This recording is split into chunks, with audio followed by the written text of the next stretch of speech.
Hi, in front of me is UMIDIGI Power, and today I would like to show you how you can download pictures from Instagram.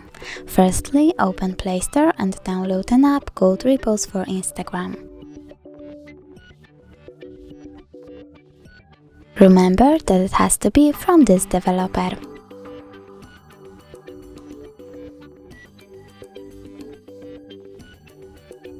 Now open it and go into your Instagram.